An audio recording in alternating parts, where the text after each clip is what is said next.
옛날 어느 작은 마을에 정씨라는 가난한 사람이 한 명 살고 있었습니다.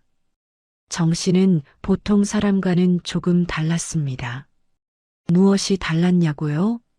바로 성격이었어요. 정씨는 정직하기로 소문난 사람이었습니다. 거짓말을 한 번도 하지 않았고 남을 속인 적도 없었어요. 이웃들은 정씨를 믿고 따랐습니다. 정씨가 하는 말이라면 틀림없이 진실이라고 생각했죠. 하지만 정씨에게는 더 특별한 점이 있었어요. 바로 항상 웃는다는 것이었습니다. 아침에 일어나서도 웃고, 일을 할 때도 웃고, 밥을 먹을 때도 웃었어요. 심지어 힘든 일을 겪어도 웃음을 잃지 않았습니다. 어느 날 정씨는 먼 길을 걸어가고 있었어요. 날씨는 화창했고 하늘은 파랗게 개어 있었습니다. 정씨는 콧노래를 부르며 가벼운 발걸음으로 걸었어요. 오늘 날씨가 참 좋구나. 이런 날은 걷기에 딱이야. 그런데 갑자기 하늘이 어두워지기 시작했습니다. 먹구름이 몰려오더니 곧 빗방울이 떨어지기 시작했어요. 처음에는 몇 방울씩 떨어지더니 곧 억수같이 쏟아지기 시작했습니다. 정씨는 비를 피할 곳도 없었어요. 그냥 비를 맞으며 걸을 수밖에 없었습니다. 옷은 금방 흠뻑 젖었고 신발에는 물이 철벅거렸어요. 머리카락에서는 물이 뚝뚝 떨어졌습니다. 하지만 정씨는 화를 내지 않았어요. 오히려 싱글벙글 웃으며 말했습니다.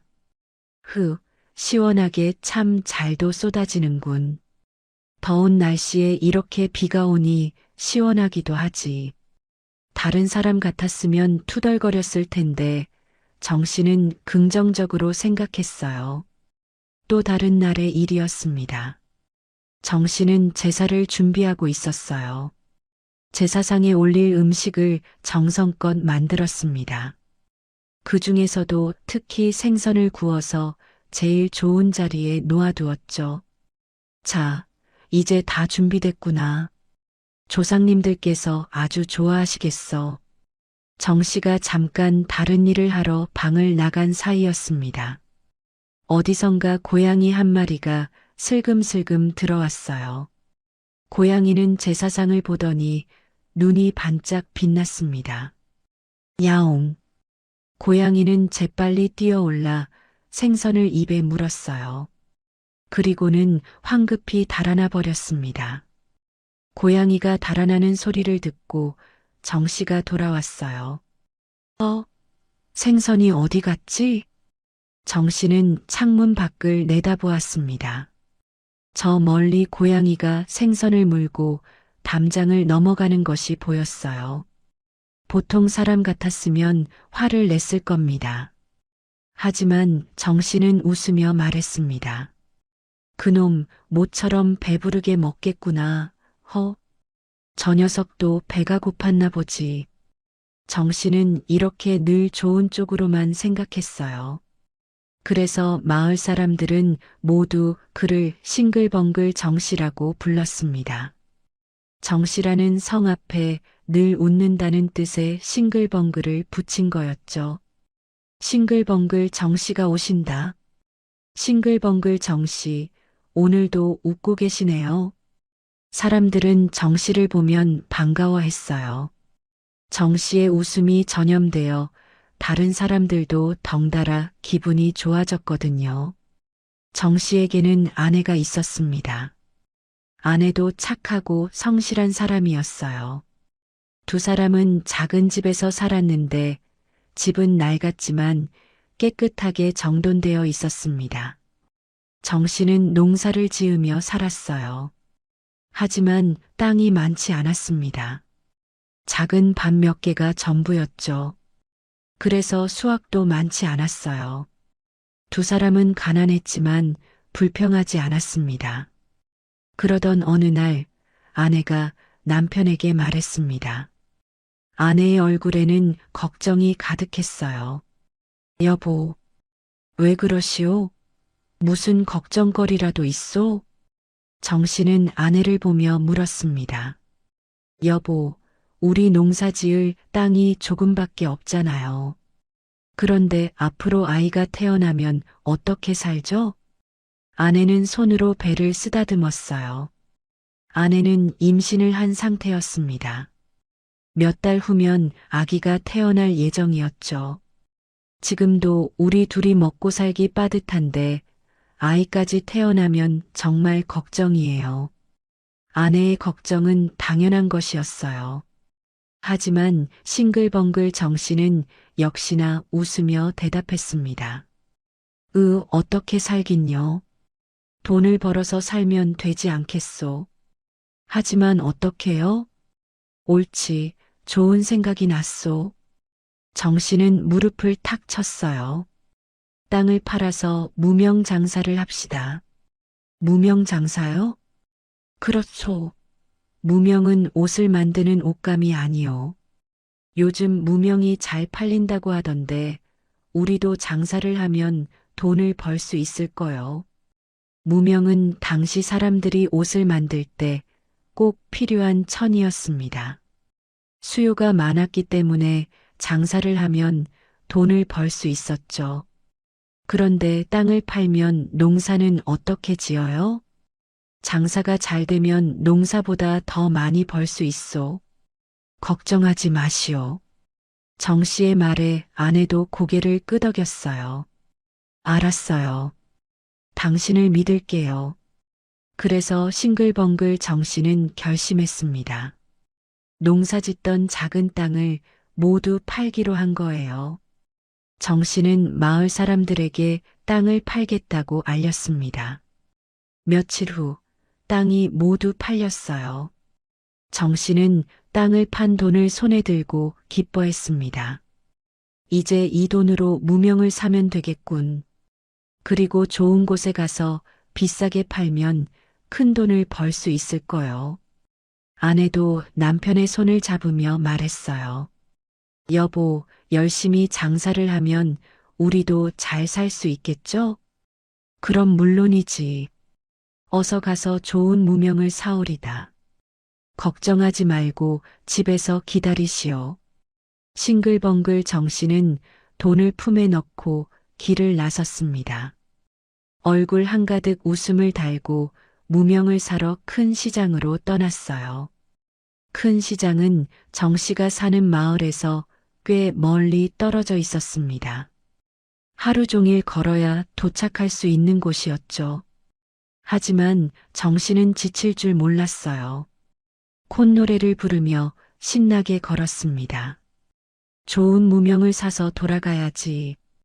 아내가 기다리고 있을 테니. 정씨는 산길을 넘고 들판을 지나 계속 걸었어요. 해가 중천에 떴다가 서쪽으로 기울기 시작했습니다. 한참을 걸어서 드디어 큰 시장에 도착했습니다. 시장은 정말 컸어요. 온갖 물건을 파는 가게들이 줄지어 서 있었고 사람들로 북적거렸습니다. 와, 시장이 정말 크구나. 싱글벙글 정씨는 신기한 얼굴로 이곳저곳을 두리번거렸습니다. 처음 보는 물건들도 많았고 듣도 보도 못한 음식들도 팔고 있었어요. 저건 뭐지? 저것도 신기하네. 정씨는 이리저리 구경하며 시장을 돌아다녔습니다. 그러다 보니 시간이 훌쩍 지나갔어요. 휴, 벌써 점심때가 다 되었네. 정씨의 배에서 꼬르륵 소리가 났습니다. 아침부터 걸어왔으니 배가 고플 만도 했죠. 옳지, 저기서 국밥이나 한 그릇 먹고 갈까? 저 멀리 주막이 보였어요. 정씨는 주막으로 들어가 자리를 잡았습니다. 주막 안에는 사람들이 많았어요. 모두 밥을 먹거나 술을 마시고 있었습니다. 주인장, 국밥 한 그릇 주시오. 알겠습니다. 정씨는 자리에 앉아 국밥이 나오기를 기다렸어요. 주위를 둘러보니 장사꾼들이 많이 보였습니다. 모두 무언가를 사고 팔러 온 사람들이었죠. 바로 그때였습니다. 밖에서 사람들의 요란한 소리가 들려왔어요. 저건 뭐지? 무슨 일인가? 주막 안의 사람들도 밖을 내다보기 시작했습니다. 무슨 일이지? 싱글벙글 정씨도 창문 쪽을 바라보았어요. 정씨의 눈이 휘둥그레졌습니다. 길가에 상여 하나가 덩그러니 놓여 있었어요. 상여는 죽은 사람을 운반하는 가마였습니다. 그리고 그 옆에서 흰옷을 입은 아이가 훌쩍훌쩍 울고 있었습니다. 아이는 10살쯤 되어 보였어요. 얼굴은 눈물로 범벅이 되어 있었고 온몸은 먼지투성이었습니다. 아이는 상여 옆에 주저앉아 슬프게 울고 있었어요. 주위 사람들은 그 광경을 보며 수군거렸습니다. 저 아이 참 불쌍하네. 부모를 잃었나 보군. 누가 좀 도와줘야 할 텐데. 하지만 아무도 나서지 않았어요. 모두 자기 일로 바빴거든요. 정 씨는 국밥도 먹지 않고 밖으로 나갔습니다. 이상하게 여긴 정 씨가 아이에게 다가가서 물었어요. 얘야, 왜 울고 있니? 아이는 고개를 들어 정 씨를 바라보았습니다. 눈물 범벅인 얼굴이었어요. 저는 아이는 흐느끼며 말했습니다. 우리 아버지가 돌아가셨어요. 그래. 그래서 이렇게 상여가 있구나. 네. 그래서 한양에 있는 선산에 모시러 가는 길이에요. 그럼 한양까지 가는 길이란 말이냐? 정 씨가 놀라서 물었습니다. 한양은 정말 먼 곳이었거든요. 예, 그런데 그만 돈이 다 떨어져서 아이는 얘기를 끝맺지 못하고 다시 눈물만 흘렸습니다. 정 씨는 상황을 이해했어요. 아이는 아버지의 장례를 치르기 위해 한양로 가는 중이었는데 돈이 떨어져서 일꾼들을 구할 수 없게 된 거였습니다. 상여를 메고 갈 사람이 없으니 여기서 멈춰 선 거죠. 바로 그때 차가운 바람이 휙 지나갔습니다. 아이는 온몸을 오들오들 떨었어요. 얇은 옷만 입고 있었거든요. 이런 가엾기도 해라. 정 씨의 마음이 아팠습니다. 아버지까지 돌아가셨는데 어린 나이에 혼자서 얼마나 힘들까. 정 씨는 아이를 보며 생각했어요. 생각할수록 아이가 불쌍했습니다. 아버지를 잃은 슬픔도 클 텐데 제대로 장례도 치르지 못하고 있으니 얼마나 마음이 아플까요? 정 씨는 한참을 고민했습니다. 사실 정 씨도 여유가 없었어요. 품에 있는 돈은 무명을 사기 위한 돈이었습니다. 이 돈으로 무명을 사서 장사를 해야 아내와 곧 태어날 아기를 먹여 살릴 수 있었죠. 하지만 정 씨는 아이를 보며 마음이 흔들렸어요. 저 아이를 이대로 두고 갈 수가 없었습니다. 마침내 정 씨는 결심했습니다. 싱글벙글 웃으면서 아이에게 말했어요. 얘야, 이제 걱정하지 않아도 된단다. 예. 아이가 눈물을 닦으며 정 씨를 바라보았어요. 내가 한양까지 갈 수 있게 해줄게. 그게 정말이세요? 아이의 눈이 반짝 빛났습니다. 그럼 내가 거짓말을 하겠니? 정직한 사람이 거짓말을 하면 안 되지. 정 씨는 품에서 돈을 꺼냈습니다. 무명을 사려던 그 돈이었어요. 정 씨는 그 돈으로 일꾼들을 불렀습니다. 상여를 메고 한양까지 갈 사람들이었어요. 일꾼들은 돈을 받고 기꺼이 일을 맡았습니다. 여기 돈이요. 이 아이를 도와서 한양까지 잘 모셔주시오. 알겠습니다. 정 씨는 일꾼들에게 상여를 선산까지 잘 모셔달라고 여러 번 부탁했습니다. 이 아이 아버지를 정성껏 모셔주시오. 절대 함부로 대하면 안 돼요. 걱정 마십시오. 잘 모시겠습니다. 아이와 일꾼들이 떠날 준비를 마쳤습니다. 상여를 들어 올리고 길을 나설 준비가 된 거예요. 아이는 정 씨에게 달려와 깊이 절을 했습니다. 고맙습니다. 정말 정말 고맙습니다. 아이는 눈물을 흘리며 몇 번이나 인사를 했어요. 이번에는 슬픔의 눈물이 아니라 감사의 눈물이었습니다. 그런데 아저씨, 누구세요? 저는 아저씨 이름도 몰라요. 아, 나는 이웃 동네에 사는 싱글벙글 정씨란다. 싱글벙글 정씨요? 아이가 고개를 갸웃거렸어요. 하하, 사람들이 내가 늘 웃고 다녀서 그렇게 부르는 거란다. 아, 그렇구나. 싱글벙글 정씨 아저씨, 정말 고맙습니다. 이 은혜는 절대 잊지 않을게요. 괜찮단다. 어서 가거라. 아버지를 잘 모셔드려야지. 네. 아이는 일꾼들과 함께 길을 떠났습니다. 상여가 천천히 움직이기 시작했어요. 아이는 뒤를 돌아보며 정 씨에게 손을 흔들었습니다. 고맙습니다, 아저씨. 정 씨도 손을 흔들며 대답했어요. 잘 가거라. 아이와 일꾼들의 모습이 점점 멀어져 갔습니다. 마침내 보이지 않게 되었어요.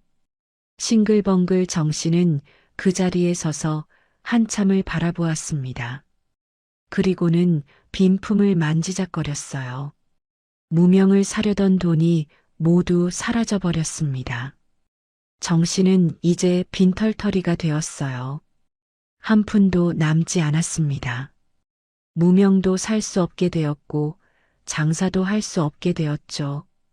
하지만 정 씨는 후회하지 않았습니다. 오히려 기분이 좋았어요. 좋은 일을 했어. 저 아이가 아버지를 제대로 모실 수 있게 되었으니 다행이야. 정 씨는 집으로 돌아가기 시작했습니다. 빈손이었지만 발걸음은 너무도 가벼웠어요. 마음이 편안했거든요. 길을 걸으며 정 씨는 주위를 둘러보았습니다. 나무에서 다람쥐가 깡충깡충 뛰어다니는 것이 보였어요. 하하, 다람쥐가 참 귀엽구나. 정 씨는 싱글벙글 웃었습니다. 하늘을 올려다보니 구름이 둥둥 떠다니고 있었어요. 구름도 예쁘고 정 씨는 또 싱글벙글 웃었어요. 길가에 핀 꽃을 보아도 날아가는 새를 보아도 자꾸 웃음이 나왔습니다. 좋은 일을 하니까 기분이 정말 좋은걸. 이게 바로 행복이구나. 정 씨는 신나게 콧노래를 부르며 집으로 걸어갔어요. 집에 도착하자 아내가 마당에 나와 있었습니다. 남편이 돌아오는 것을 보고 반갑게 손을 흔들었어요. 여보, 돌아왔어요? 예, 다녀왔소. 아내는 남편의 손을 살펴보았습니다. 그런데 아무것도 들고 있지 않았어요. 여보, 무명은 어디에 있어요? 아내가 이상하게 여기며 물었습니다. 아, 그게 말이요. 싱글벙글 정 씨는 시장에서 있었던 일을 아내에게 모두 말해 주었어요. 아이를 만난 이야기, 아이가 아버지를 한양로 모시러 가던 중 돈이 떨어진 이야기, 그래서 자기 돈으로 일꾼을 사서 아이를 도와준 이야기까지 전부 말했습니다. 아내는 남편의 이야기를 조용히 들었어요. 이야기를 다 듣고 나서 아내는 한숨을 길게 쉬었습니다. 아휴, 저런. 아내는 잠시 말이 없었습니다. 정 씨는 아내가 화를 낼까봐 걱정이 되었어요. 하지만 아내는 화를 내지 않았습니다. 대신 미소를 지으며 말했어요. 당신 장하기도 하지. 정말 화가 났소? 화가 나긴요. 참 좋은 일을 하셨어요. 정말이요? 그럼요. 불쌍한 아이를 도와준 건 정말 잘하신 일이에요. 아내는 남편의 손을 잡았습니다. 비록 돈은 없어졌지만 좋은 일을 했으니 마음은 편하잖아요. 지금보다 더 열심히 일을 하면 설마 굶기야 하겠어요? 고맙소. 당신이 이해해주니 마음이 놓이는구려. 우리 함께 힘을 내요. 아이도 곧 태어날 텐데 열심히 살면 잘 살 수 있을 거예요. 두 사람은 서로를 안아주었습니다. 비록 가난했지만 마음만은 부자였어요. 그날부터 정 씨는 더 열심히 일했습니다. 남의 밭에 가서 일을 도와주고 품삯을 받았어요. 무거운 짐을 날라주기도 하고 나무를 베어 팔기도 했습니다. 아내도 바느질을 해서 돈을 벌었어요. 남의 옷을 깃거나 술을 놓아주고 돈을 받았습니다. 두 사람은 정말 열심히 일했어요. 비록 힘들었지만 불평하지 않았습니다. 오히려 웃으며 일했죠. 그렇게 시간이 흘렀습니다. 겨울이 지나고 봄이 왔어요. 봄에는 꽃이 피고 새가 지저귀었습니다. 봄이 지나고 여름이 왔습니다.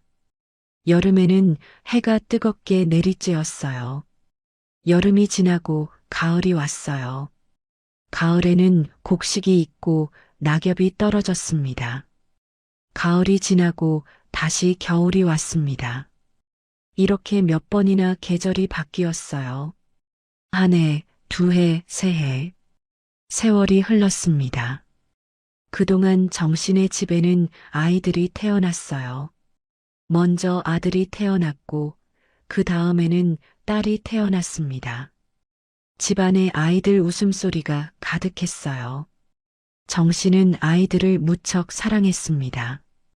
아들과 놀아주고 딸을 업어주었어요. 아내도 아이들을 정성껏 키웠습니다. 여전히 가난했지만 정신의 가족은 행복했어요. 서로 사랑하고 아꼈습니다. 밥은 부족해도 웃음은 넘쳤죠. 그러던 어느 날이었습니다. 마을에 큰 소문이 돌기 시작했어요. 큰일 났네, 큰일 났어. 무슨 일이래? 원님께서 우리 마을에 오신대. 뭐라고? 원님이? 사람들은 깜짝 놀랐습니다.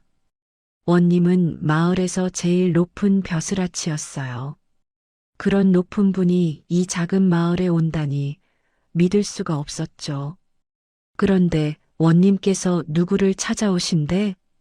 글쎄, 싱글벙글 정씨를 찾아오신대. 정씨를? 왜? 사람들은 수군거렸습니다. 도대체 무슨 일로 원님이 정씨를 찾아오는 걸까요? 소문은 정씨의 귀에도 들어갔습니다. 여보, 들었어요? 원님께서 당신을 찾아오신대요. 아내가 걱정스러운 얼굴로 말했어요. 그렇게 높은 어른이 우리 집에 오신다니 무슨 일일까? 정씨도 어리둥절했습니다. 도대체 무슨 일이지? 내가 무슨 잘못이라도 했나? 정씨는 아무리 생각해도 알 수가 없었어요. 자기는 나쁜 일을 한 적이 없었거든요. 며칠 후 드디어 그날이 왔습니다. 아침부터 마을이 술렁거렸어요. 원님 행차가 곧 오신대. 어서 준비해야 해. 사람들은 길을 깨끗이 쓸고 집 앞을 정돈했습니다. 원님을 맞을 준비를 한 거예요. 오후가 되자 저 멀리서 행렬이 보이기 시작했습니다. 어이, 길을 비켜라. 원님 행차시다. 앞장선 사람이 큰 소리로 외쳤어요. 사람들은 하던 일을 멈추고 모두 길가에 엎드렸습니다. 원님을 맞는 예의였죠. 화려한 가마가 천천히 다가왔어요. 가마를 매는 사람들이 가마를 들고 걸어왔고 주위에는 관리들이 호위하고 있었습니다. 정씨는 얼른 집 밖으로 달려나왔습니다. 그리고 무릎을 꿇고 고개를 숙였어요. 아이고, 원님께서 무슨 일로 저를 찾아오셨습니까? 정 씨의 가슴은 쿵쾅쿵쾅 뛰었습니다. 긴장이 되었거든요. 가마가 정 씨 앞에 멈춰 섰습니다. 그런데 놀라운 일이 벌어졌어요. 원님이 싱글벙글 정 씨를 보더니 가마에서 내려 절을 하는 게 아니겠어요. 어머나, 저게 무슨 일이람. 원님께서 정 씨한테 절을 하시다니. 마을 사람들이 수군수군 했습니다. 모두 깜짝 놀랐어요. 정 씨도 너무 놀라서 어쩔 줄 몰랐어요. 원님, 이게 무슨 일이십니까? 어서 일어나십시오. 하지만 원님은 정중하게 절을 마친 후에야 일어났습니다. 어르신, 저를 모르시겠습니까? 원님이 물었습니다. 예, 저는 원님을 처음 뵙는데요. 정 씨는 고개를 갸웃거렸어요. 원님은 미소를 지으며 말했습니다. 몇 년 전 큰 시장에서 상여를 메고 한양로 가던 아이를 기억하십니까? 아, 정 씨의 눈이 커졌어요. 그때 그 아이가? 네, 바로 저랍니다. 몇 년 전 돌아가신 아버님을 모시고 한양로 가던 바로 그 아이입니다. 정 씨는 깜짝 놀랐습니다. 그때 그 어린아이가 이제 원님이 되어 있다니. 이럴 수가. 그때 그 아이가 이렇게 훌륭하게 자랐단 말입니까? 어르신 덕분입니다. 원님은 감사의 마음을 담아 말했어요. 어르신께서 저를 도와주지 않으셨다면 저는 아버님을 제대로 모시지 못했을 겁니다. 그 은혜를 갚기 위해 열심히 공부했습니다. 그래서 원님이 되셨군요. 네, 어르신의 은혜가 아니었다면 지금의 저도 없었을 겁니다. 이제야 은혜를 갚을 수 있게 되었군요. 원님은 사람들에게 명령했습니다. 어서 선물을 가져오너라. 예. 관리들이 커다란 상자들을 들고 왔어요. 상자를 열어보니 그 안에는 온갖 귀한 물건들이 가득했습니다. 비단 옷감, 금은보화, 쌀, 그리고 돈까지. 이것들을 다 저에게 주신다고요? 정 씨는 믿을 수가 없었어요. 그렇습니다. 이것은 어르신께서 받으실 자격이 충분합니다. 원님은 또 말했습니다. 그리고 조정의 어르신의 선행을 아뢰었습니다. 임금님께서 어르신께 진사라는 벼슬을 내리셨습니다. 진사요? 진사는 높은 벼슬이었어요. 정 씨는 꿈을 꾸는 것 같았습니다. 네, 이제부터 어르신은 정진사님이십니다. 이제 싱글벙글 정 씨는 큰 부자가 되었습니다. 원님이 준 선물 덕분에 더 이상 가난하지 않게 되었어요. 그리고 진사라는 벼슬까지 받게 되었습니다. 마을 사람들은 그 사연을 알게 되었어요. 정 씨가 몇 년 전에 한 선행이 이렇게 큰 복으로 돌아온 거였죠. 정말 대단하네. 좋은 일을 하면 복을 받는구나. 우리도 정씨님을 본받아야겠어. 사람들은 정 씨를 존경하게 되었습니다. 그리고 이제 싱글벙글 정 씨라고 부르지 않고 마음씨 좋은 정진사라고 불렀어요. 정진사는 부자가 되어서도 변하지 않았습니다. 여전히 웃으며 살았고 가난한 사람들을 도와주었어요. 이웃이 어려우면 도와주고 굶주린 사람이 있으면 밥을 나눠주었습니다. 아내와 아이들도 행복했어요. 이제는 배불리 먹을 수 있었고 따뜻한 옷도 입을 수 있었습니다. 큰 집에서 편안하게 살게 되었죠. 맘씨 좋은 정진사는 언제나 싱글벙글 웃으며 살았습니다. 좋은 일이 있어도 웃고 힘든 일이 있어도 웃었어요. 그 웃음은 주위 사람들에게도 전염되어 마을 전체가 밝고 행복해졌답니다. 옛날 강원도 정선 고을에 어진 선비 하나가 살고 있었습니다. 그 고을은 첩첩이 둘러싼 산자락 사이로 맑은 물이 흐르고 사시사철 푸른 소나무가 하늘을 향해 곱게 뻗어 있는 아름다운 곳이었어요. 봄이면 진달래와 철쭉이 산비탈을 온통 붉게 물들이고 여름이면 시원한 계곡물 소리가 마을 곳곳에 울려 퍼졌죠. 가을에는 단풍이 온 산을 황금빛과 붉은빛으로 수놓았고 겨울이면 한방눈이 소복이 쌓여 마치 한 폭의 수묵화를 보는 듯 했습니다. 이 고을 한쪽 골짜기에 낡은 초가집 한 채가 있었는데 바로 그곳에 이 이야기의 주인공인 선비가 살고 있었어요. 그 초가집은 지붕을 덮은 노란색 집 다발인 이영이 군데군데 썩어 비가 오면 빗물이 새어 들어왔고 담벼락은 금이 가서 바람이 술술 새어 들어왔습니다. 마당에는 잡초가 무성하게 자라 있었고 대문은 한쪽 문짝이 떨어져 나가 제대로 닫히지도 않았죠. 누가 보아도 가난이 절절히 묻어나는 집이었습니다. 하지만 그 허름한 집 안에서는 밤낮으로 글 읽는 소리가 끊이지 않았어요. 선비는 아침에 눈을 뜨면 곧장 책상 앞에 앉았고 해가 중천에 떠도 저녁 노을이 산마루를 붉게 물들여도 달이 휘영청 떠올라도 오로지 책만 읽었습니다.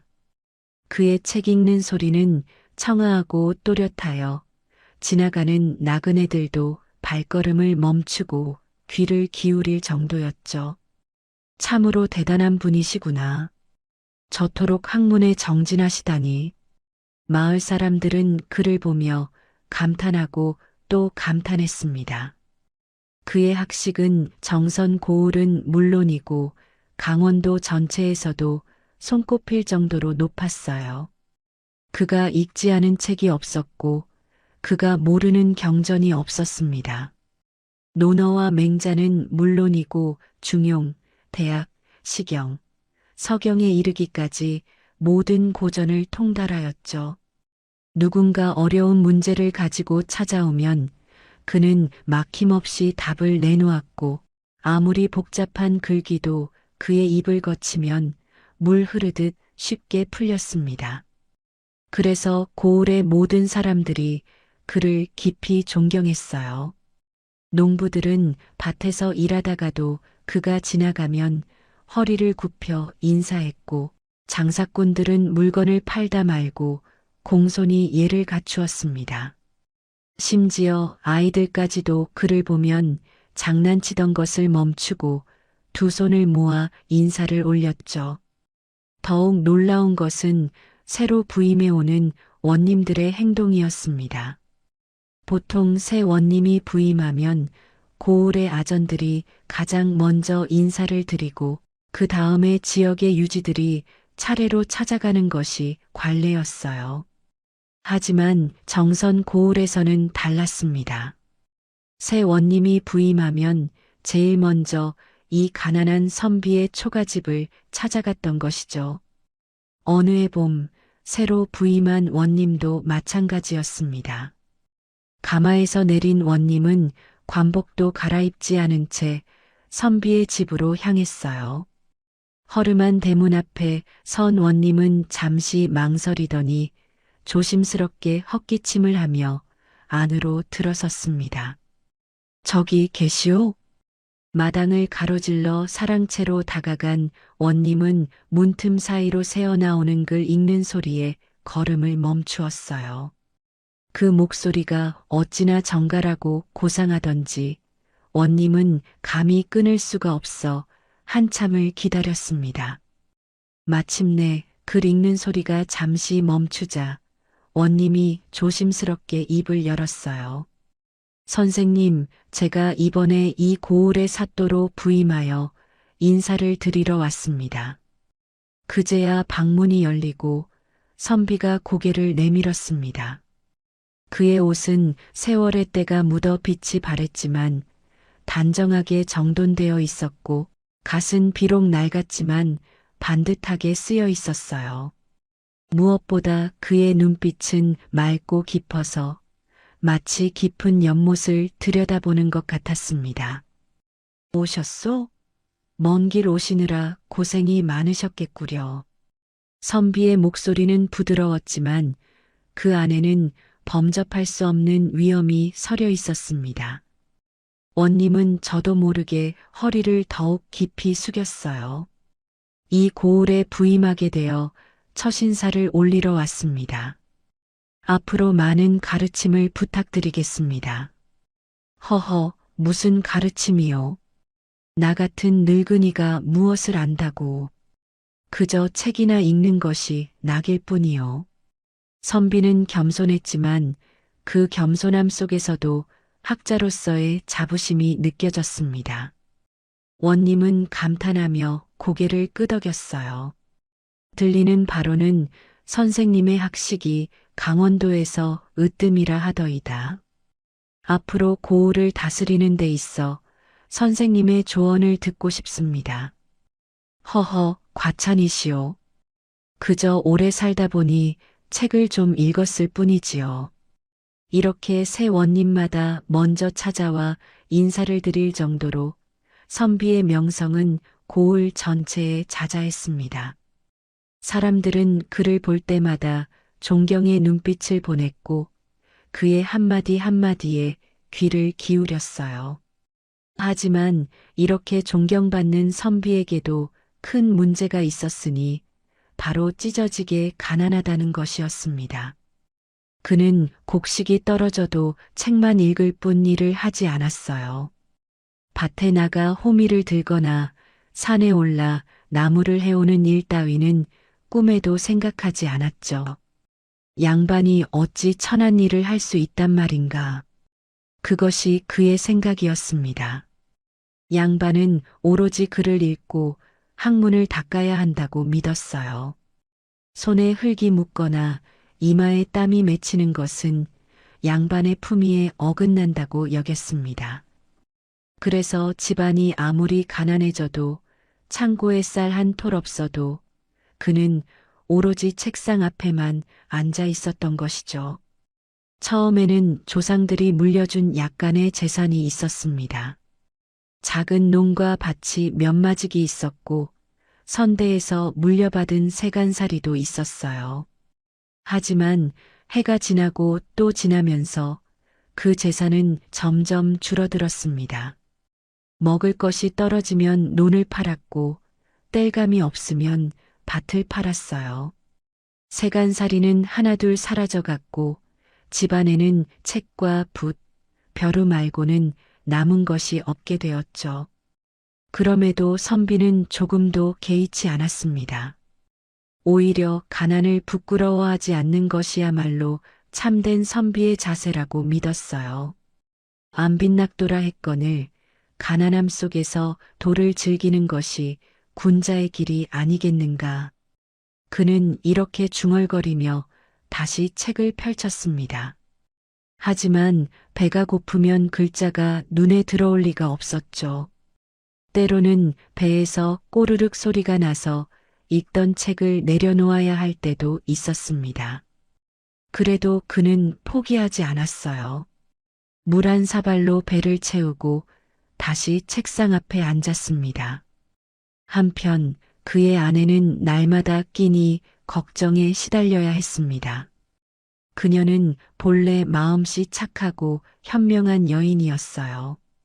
젊은 시절 이 선비에게 시집 올 때만 해도 학식 높은 양반과 함께하는 삶이 행복할 것이라 믿었습니다. 남편이 과거에 급제하여 벼슬길에 오르면 더 이상 가난하지 않아도 될 것이라 기대했죠. 하지만 세월이 흘러도 남편은 과거를 보러 가지 않았습니다. 그저 집에서 책만 읽을 뿐이었어요. 처음에는 부인도 참았습니다. 남편이 학문을 더 쌓은 뒤에 과거를 보려나 보다 생각했죠. 그러나 1년이 지나고 2년이 지나고 10년이 지나도 남편은 변하지 않았습니다. 당신, 올해는 과거를 보실 생각이 없으신가요? 허허, 아직 학문이 부족하오. 조금 더 공부한 뒤에 생각해 보리다. 남편의 대답은 언제나 같았습니다. 처음에는 그 말을 믿었어요. 하지만 같은 대답이 10년이 넘게 반복되자 부인은 점점 지쳐갔습니다. 그러는 사이에 집안 살림은 바닥을 드러냈어요. 쌀독은 텅텅 비었고 찬장에는 간장 종지 하나 남아있지 않았습니다. 땔감도 떨어져서 겨울이면 추위에 벌벌 떨어야 했죠. 부인은 어쩔 수 없이 남의 집 일을 거들기 시작했습니다. 빨래를 해주고 삭을 받았고 바느질을 해주고 쌀을 얻어왔어요. 농번기에는 논에 나가 모를 심거나 김을 매기도 했죠. 손에 물집이 잡히고 허리가 휘도록 일했습니다.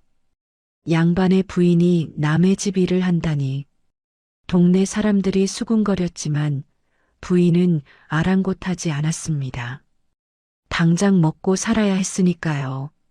저녁이 되면 지친 몸을 이끌고 집으로 돌아왔어요.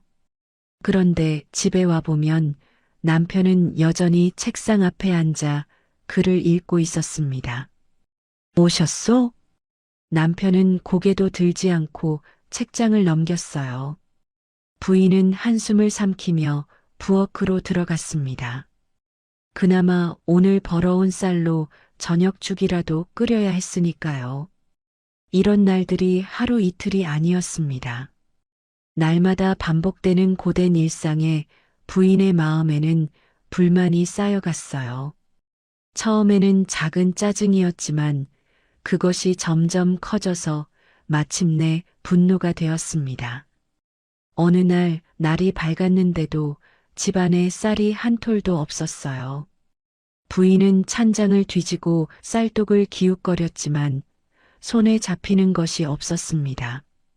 어제까지만 해도 남아있던 좁쌀마저 다 떨어진 것이죠. 배가 고파 기운이 없었지만 오늘은 일거리도 없었습니다. 부인은 사랑채로 향했어요. 문을 열고 들어서니 남편은 여느 때처럼 책상 앞에 앉아 글을 읽고 있었습니다. 마치 배고픔 따위는 느끼지 못하는 사람처럼 흔들림 없이 책장을 넘기고 있었죠.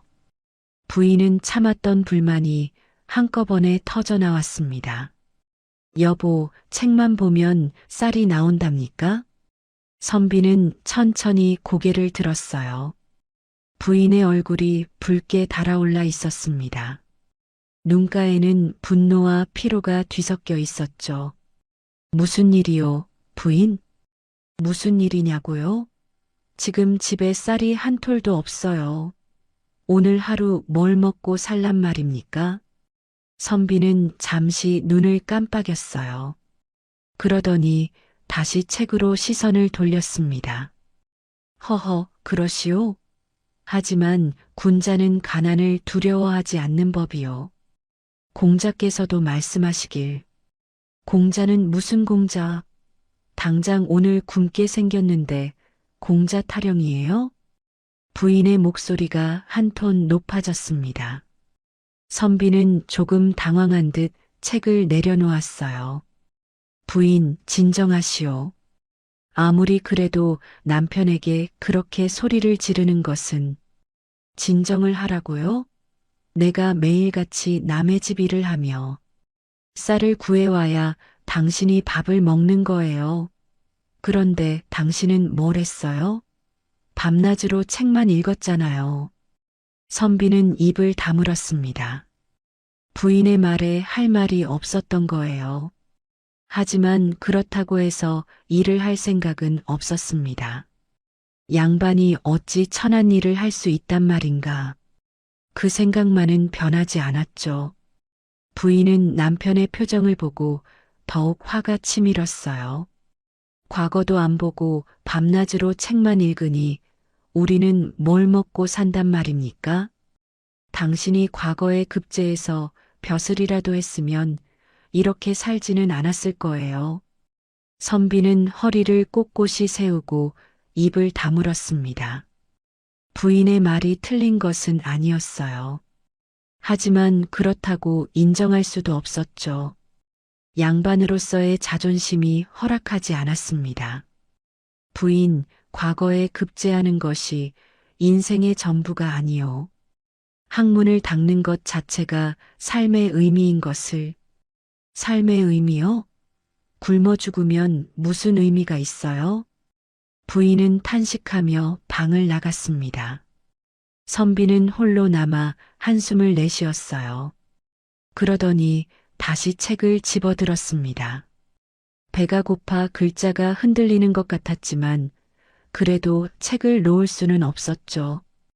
그날 하루는 물로 배를 채워야 했습니다.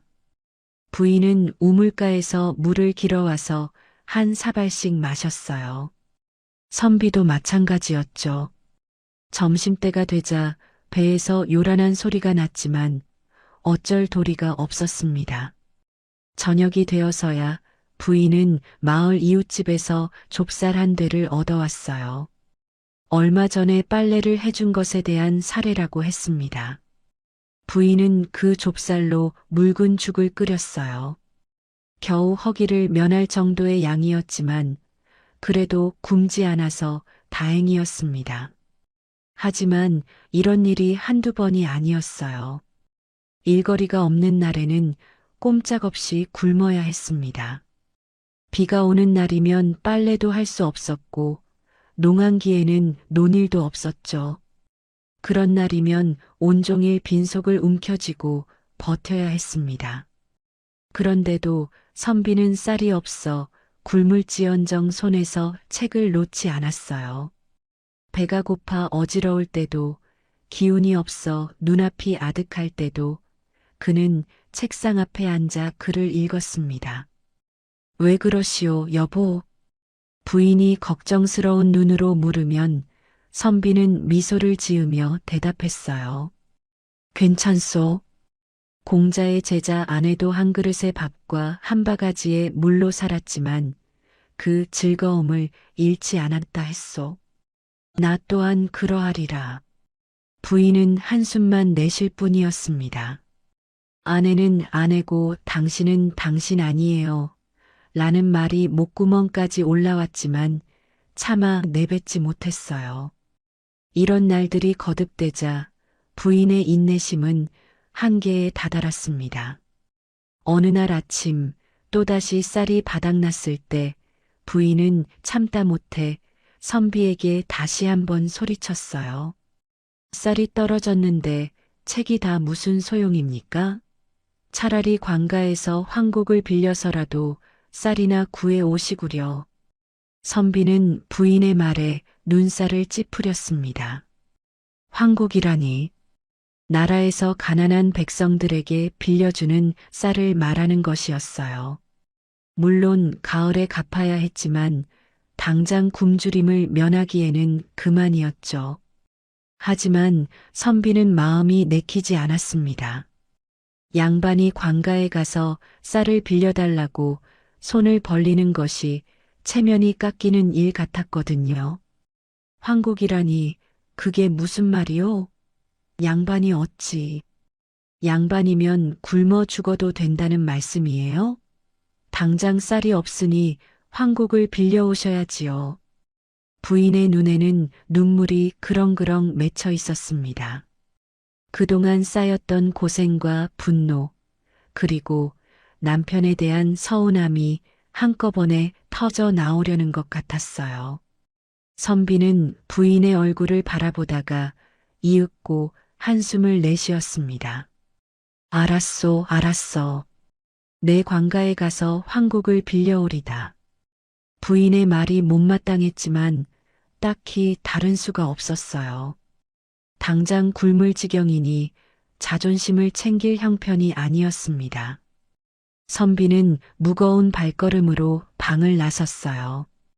황곡이란 나라에서 가난한 백성에게 쌀을 빌려주었다가 가을에 추수가 끝나면 돌려받는 제도였습니다. 흉년이 들거나 곡식이 떨어져 굶주리는 백성들을 위해 만들어진 것이었죠. 물론 공짜는 아니었어요. 가을이 되면 빌린 양에 약간의 이자를 더해서 갚아야 했습니다. 선비는 낡은 갓을 쓰고 집을 나섰습니다. 관가까지는 마을 어귀를 지나 큰 길로 나가야 했어요. 걸어가면서 선비는 여러 생각이 교차했습니다. 양반이 쌀을 빌리러 가다니 이게 무슨 꼴인가. 자존심이 상했지만 배고픔은 더욱 참기 어려웠어요. 지난 며칠간 제대로 먹지 못해 다리에 힘이 들어가지 않았습니다. 걸음을 옮길 때마다 어지러웠죠. 그래, 가을에 갚으면 되는 것 아닌가. 창피한 일도 아니지. 선비는 스스로를 위로하며 발걸음을 재촉했습니다. 마침내 관가에 도착한 선비는 안으로 들어섰어요.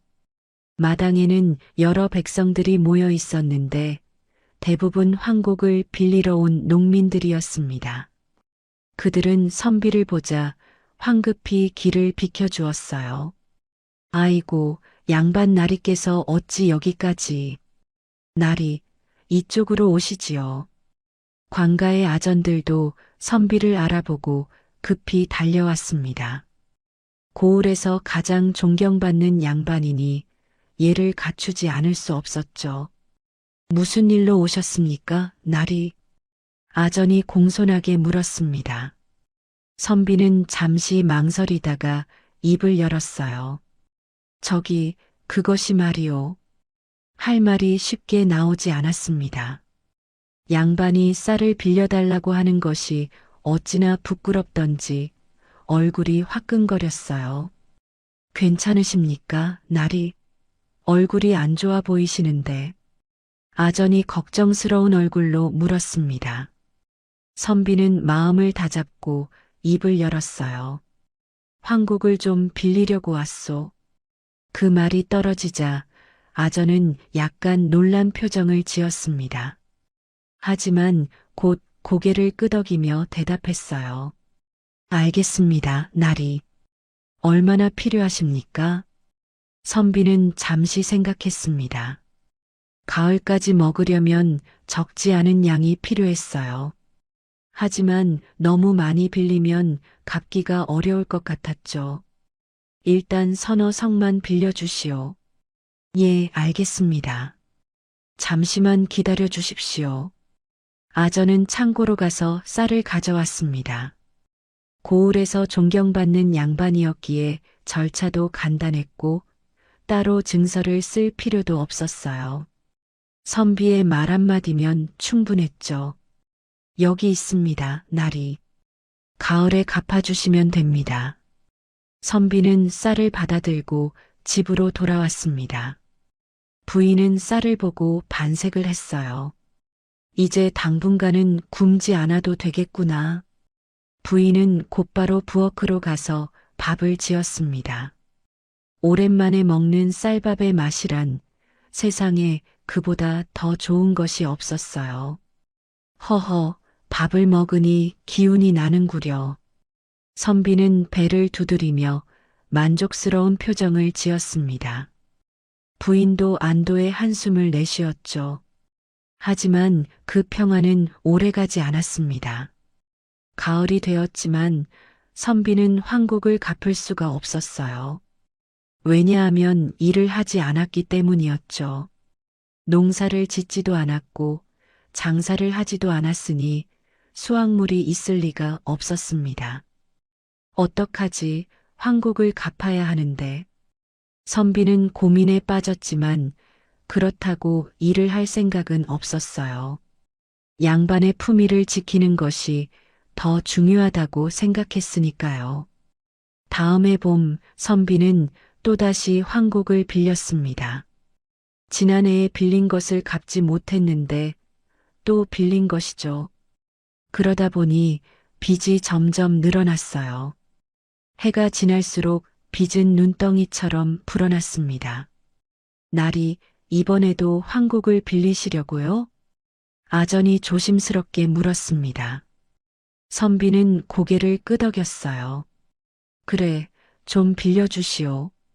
아전은 난감한 표정을 지었지만 양반의 부탁을 거절할 수는 없었습니다. 선비의 명성 때문이기도 했고 혹시라도 원님에게 밉보일까 두려웠기 때문이기도 했죠. 이런 식으로 몇 년이 흘렀습니다. 선비는 해마다 황곡을 빌렸고 한 번도 갚지 못했어요. 그러다 보니 빚이 어느새 100석에 이르렀습니다. 100석이라면 어마어마한 양이었어요. 웬만한 부자도 한꺼번에 낼 수 없는 액수였죠. 아전들은 걱정이 태산 같았습니다. 장부에 적힌 빚은 날로 늘어났는데 갚을 기미가 보이지 않았으니까요.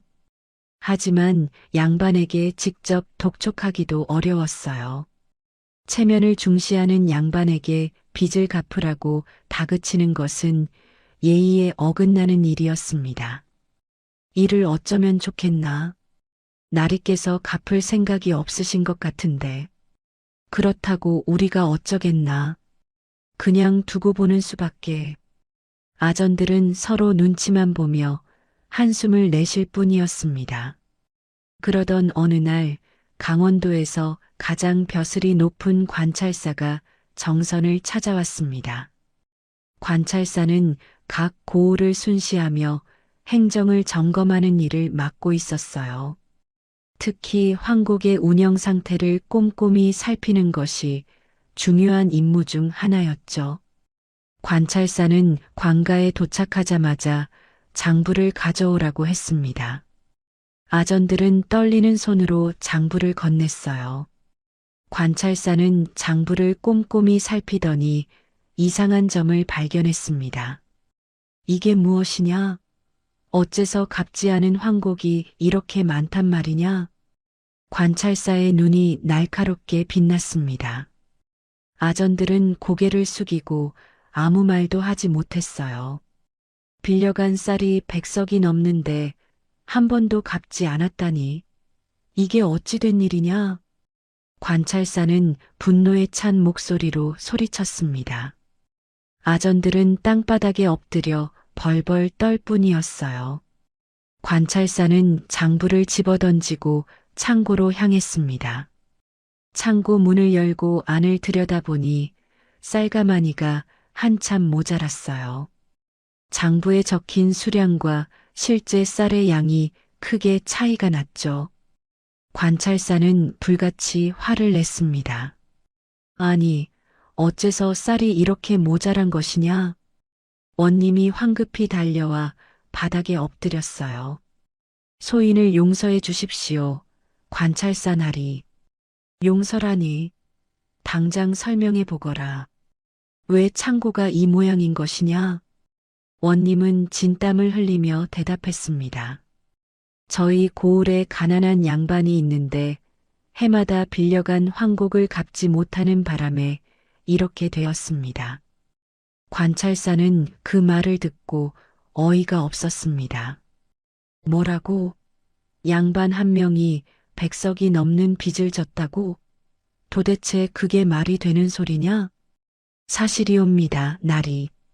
그 양반은 학식이 높아 고을에서 존경을 받고 있사온데 일을 하지 않아 빚을 갚을 능력이 없습니다. 관찰사는 한참 동안 말이 없었습니다.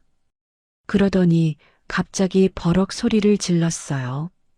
당장 그 양반을 잡아다가 옥에 가두어라. 원님은 화들짝 놀랐습니다. 예, 옥에요? 그렇다. 나라의 곡식을 빌려가고 갚지 않는 것은 엄연한 죄다.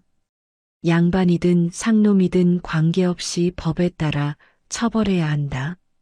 관찰사의 목소리는 추상 같았습니다.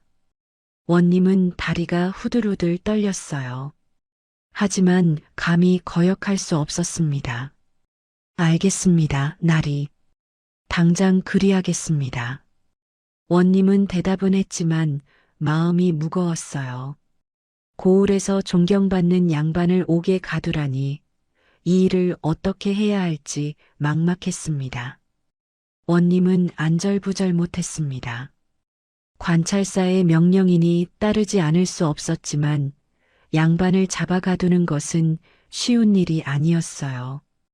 온 고을이 존경하는 선비를 죄인 취급하다니 생각만 해도 끔찍했습니다.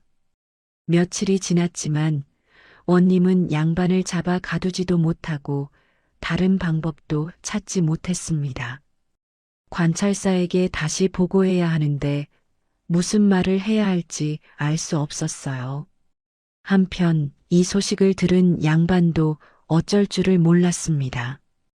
옥에 갇히게 생겼다는 말을 듣고 그는 두 손을 비비며 탄식했어요. 아, 어쩌면 좋단 말이오. 그 목소리에는 절망이 가득했습니다.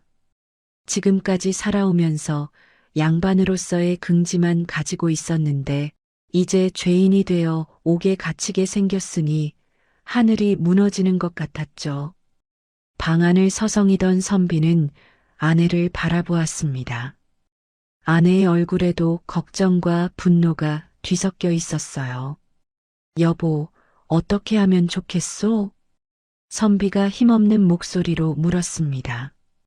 그러자 아내가 버럭 화를 내며 말했어요. 어떻게 하긴요? 이제 와서 어떻게 하면 좋겠냐고 물으시면 제가 어쩌란 말입니까? 아내의 목소리는 날카로웠습니다. 그동안 쌓였던 불만이 한꺼번에 터져 나오는 것 같았어요. 당신은 온종일 책만 읽고 일도 하지 않더니만 잘 됐소. 결국 이 꼴이 났네요. 아내의 말에 선비는 아무 대꾸도 하지 못했습니다. 할 말이 없었으니까요. 양반이란 것은 한 푼어치도 안 되는 껍데기구려. 아내는 쏘아붙이더니 벌떡 일어났습니다. 그러고는 문을 쾅 닫고 나가버렸어요. 선비는 혼자 남아 멍하니 앉아 있었습니다. 이제 어쩌면 좋단 말이냐? 꼼짝없이 옥에 갇히게 생겼으니. 선비는 한숨만 내쉬었습니다. 눈에서는 눈물이 흘러내렸어요. 평생 책만 읽으며 양반의 품위를 지키려 했는데 결국 이런 신세가 되다니 세상이 원망스러웠습니다.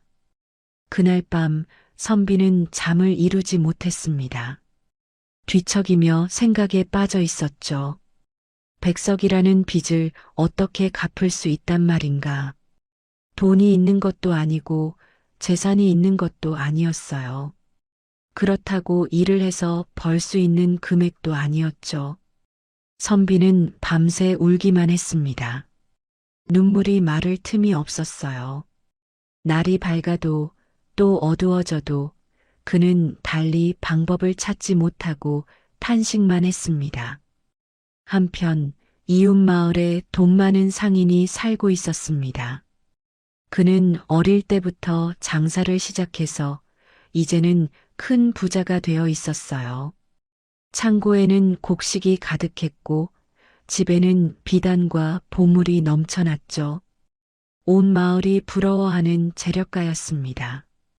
하지만 그에게도 한 가지 불만이 있었으니 바로 자신이 양반이 아니라는 것이었어요.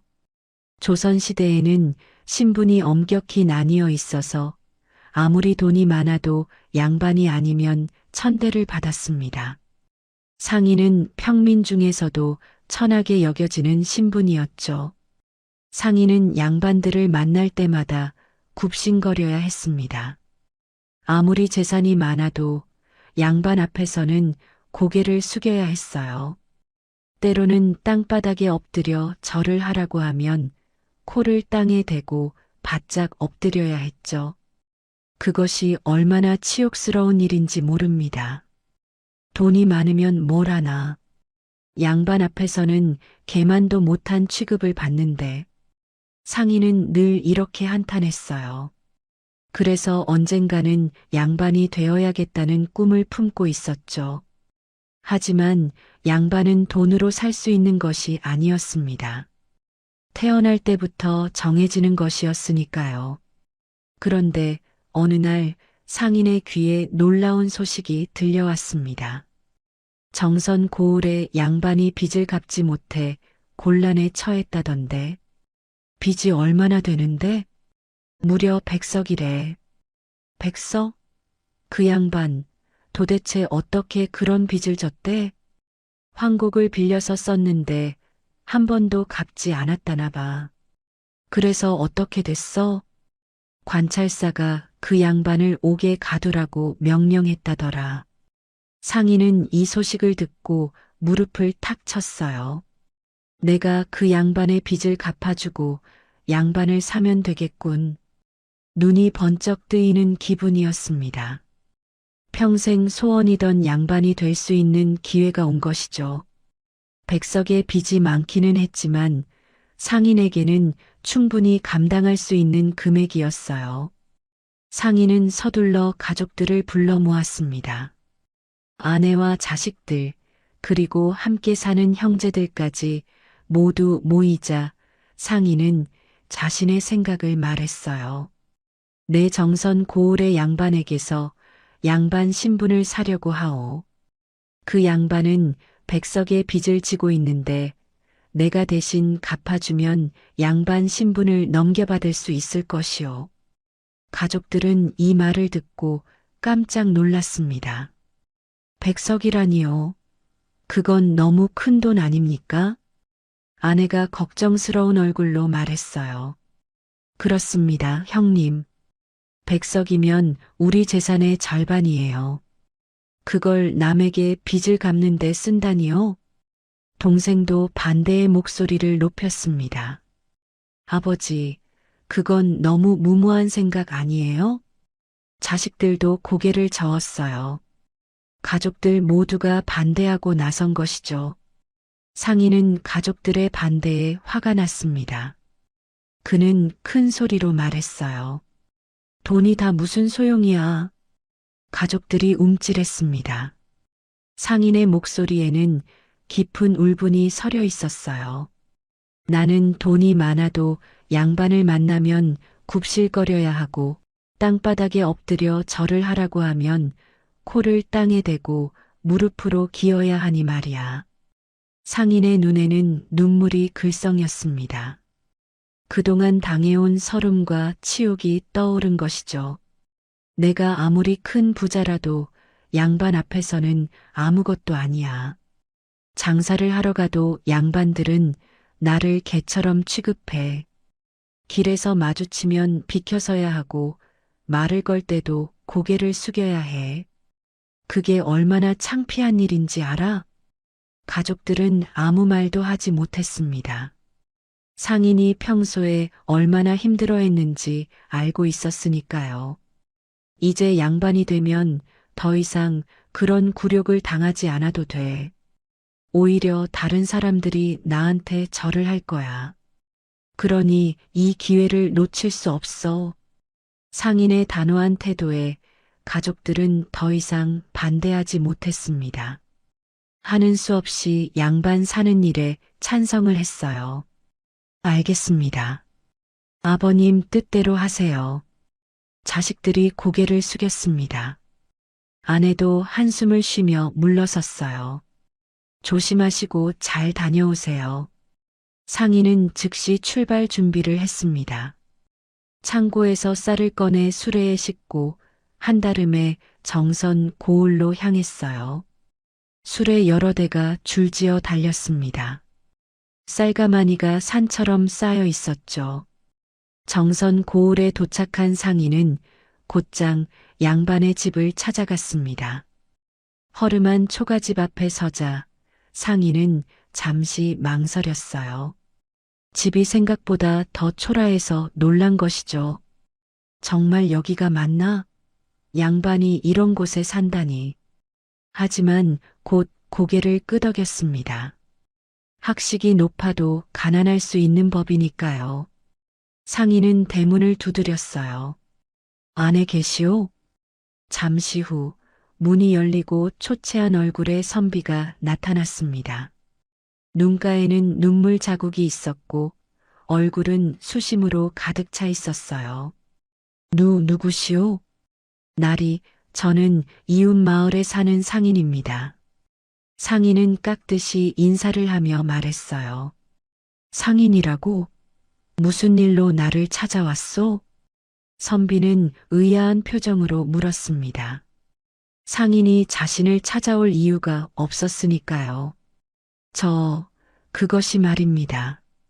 나리께서 빚을 갚지 못해 어려움에 처하셨다는 소문을 들었습니다. 선비의 얼굴이 굳어졌습니다.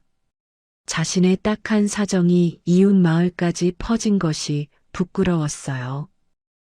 그래서 제가 나리 대신 빚을 갚아드리면 어떨까요? 선비는 깜짝 놀라 눈을 크게 떴습니다. 뭐라고? 빚을 갚아주겠다고? 예, 그렇습니다. 상인은 고개를 끄덕였어요. 그런데 왜? 아무런 대가도 없이 100석이나 되는 빚을 갚아주겠다는 말이요? 선비는 믿기지 않는다는 표정이었습니다. 세상에 공짜는 없는 법이니까요. 상인은 잠시 머뭇거리다가 입을 열었어요. 사실은 대가가 있습니다. 역시 그렇군.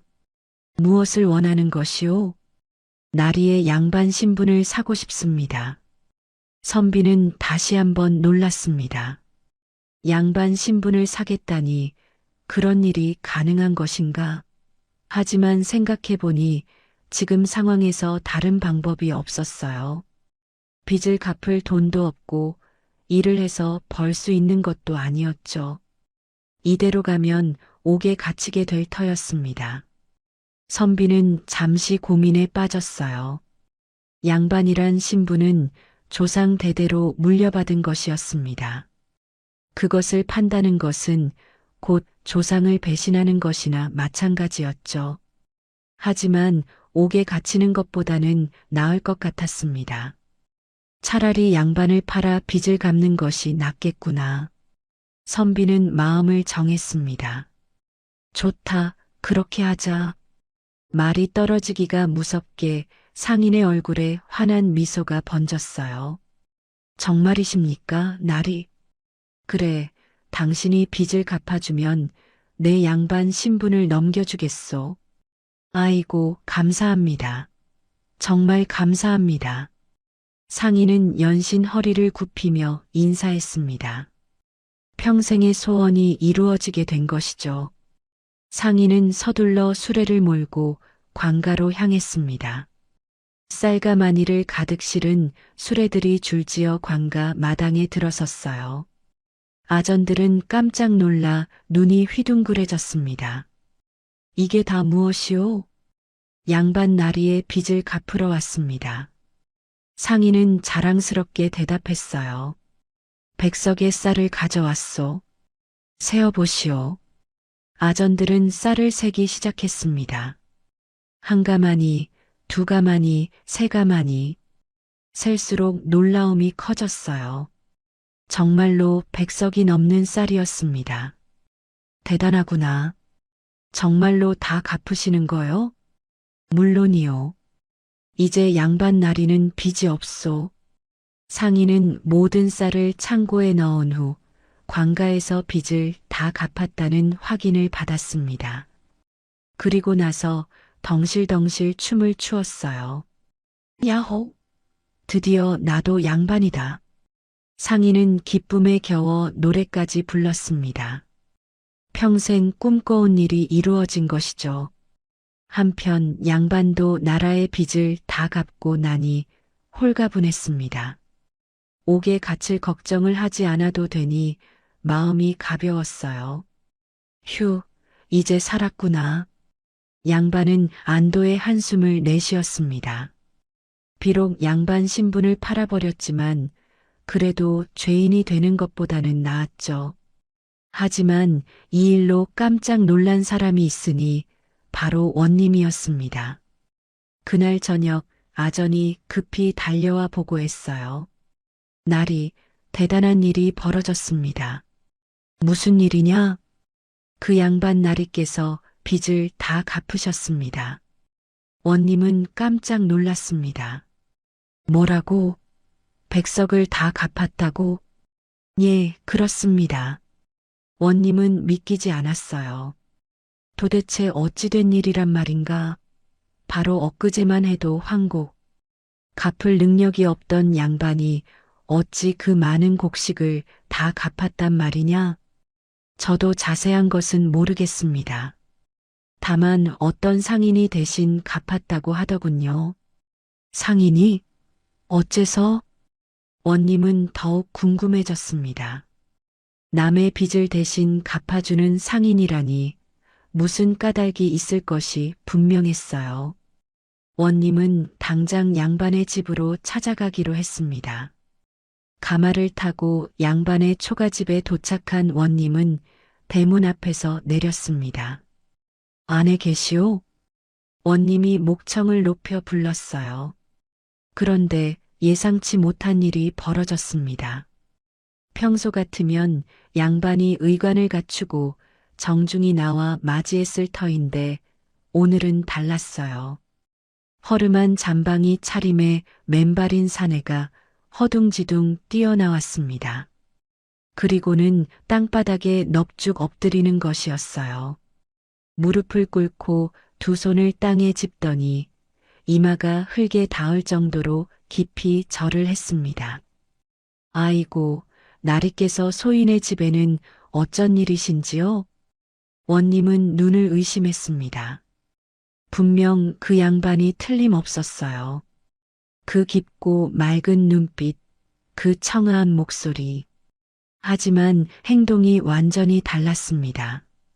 예전에는 원님이 먼저 인사를 드렸는데 지금은 거꾸로 양반이 땅바닥에 엎드려 있었어요. 응? 왜 이러십니까? 원님은 당황하여 물었습니다. 소인이라고요? 무슨 말씀을 하시는 겁니까? 양반은 고개를 더욱 숙이고 대답했어요. 이미 상인에게 양반을 팔아 황곡을 갚았으니 소인은 이제 양반이 아닙니다. 원님은 할 말을 잃었습니다. 양반을 팔았다니 그런 일이 가능하단 말인가? 하지만 눈앞에 벌어진 광경을 보니 사실인 것 같았어요. 예전에 그 당당하던 양반은 온데간데 없고 천민처럼 구는 사내만 남아 있었습니다. 일어나시오, 일어나시오. 원님이 황급히 양반을 일으켜 세웠어요. 양반의 옷에는 흙이 잔뜩 묻어 있었습니다. 자세히 말씀해 보시오. 도대체 어찌 된 일이오?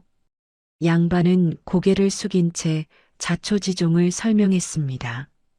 빚을 갚을 길이 없어 절망에 빠져 있었을 때 이웃 마을의 상인이 찾아와 빚을 대신 갚아주겠다고 했다는 것이었어요. 그 대가로 양반 신분을 넘겨주기로 약속했다고 했습니다. 그래서 지금 소인은 양반이 아니옵니다. 그 상인이 이제 양반이지요. 원님은 한참 동안 말이 없었습니다. 그러더니 갑자기 감탄의 소리를 내뱉었어요.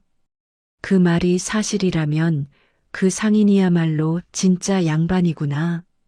양반은 고개를 들어 원님을 바라보았습니다.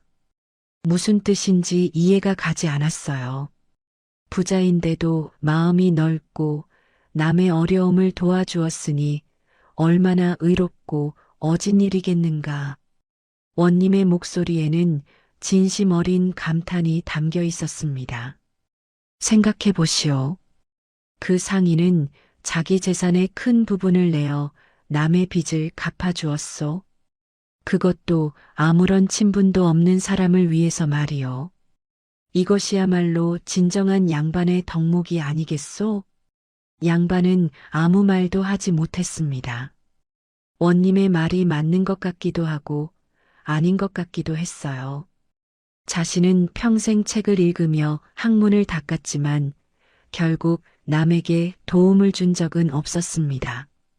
오히려 아내에게 고생만 시켰죠. 그런데 상인은 자신의 재산을 내어 남을 도왔으니 어찌 보면 상인이 더 양반다운 것 같기도 했어요. 원님은 잠시 생각에 잠기더니 다시 입을 열었습니다. 하지만 양반을 사고 판 일을 두 사람만 알고 있으면 나중에 문제가 될 수도 있소. 무슨 말씀이신지요? 증거가 없으면 나중에 누가 양반인지 다툼이 생길 수 있다는 말이요. 그러니 그 내용을 문서로 적어 넘겨야 하오. 양반은 고개를 끄덕였습니다. 원님의 말이 옳았어요.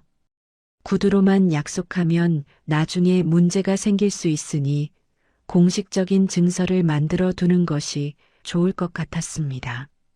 알겠습니다, 나리. 그렇게 하지요. 원님은 관가로 돌아가며 생각에 잠겼습니다. 양반을 사고 파는 일이라니 참으로 희한한 일이었어요. 하지만 그것이 나쁜 일만은 아닌 것 같았습니다. 가난한 양반은 빚에서 벗어났고 상인은 원하던 신분을 얻었으니 서로에게 이로운 일이었죠. 다음 날 원님은 고을 안의 모든 사람들을 불러 모았습니다. 양반들은 물론이고 장사꾼과 농민, 심지어 종들까지 모두 관가 마당에 모였어요. 사람들은 무슨 일인지 궁금해하며 웅성거렸습니다. 도대체 무슨 일이래? 글쎄, 원님께서 중요한 일이 있다고 하셨는데, 혹시 세금 얘기 아니야? 아니, 그건 아닌 것 같은데. 사람들의 수군거림이 마당을 가득 채웠어요. 그때 원님이 마루 위에 나타났습니다. 손에는 두루마리 종이가 들려 있었어요. 조용히 하라. 아전이 큰 소리로 외쳤습니다. 마당이 순식간에 조용해졌어요. 모든 눈이 원님에게 쏠렸습니다. 원님 옆에는 두 사람이 서 있었어요. 한 사람은 허름한 옷을 입은 양반이었고 다른 한 사람은 비단 옷을 차려입은 상인이었습니다. 사람들은 이 광경을 보며 더욱 궁금해했어요. 저 양반은 우리 고을에서 제일 존경받던 선비 아니야? 맞아. 그런데 왜 저렇게 초라한 차림이지? 옆에 있는 사람은 누구야? 이웃 마을 부자 상인이래. 둘이 무슨 관계가 있는 거야? 사람들의 호기심이 절정에 달했을 때 원님이 입을 열었습니다.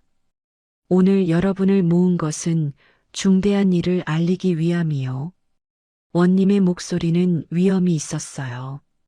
마당에 모인 수백 명의 사람들이 숨죽이며 귀를 기울였습니다.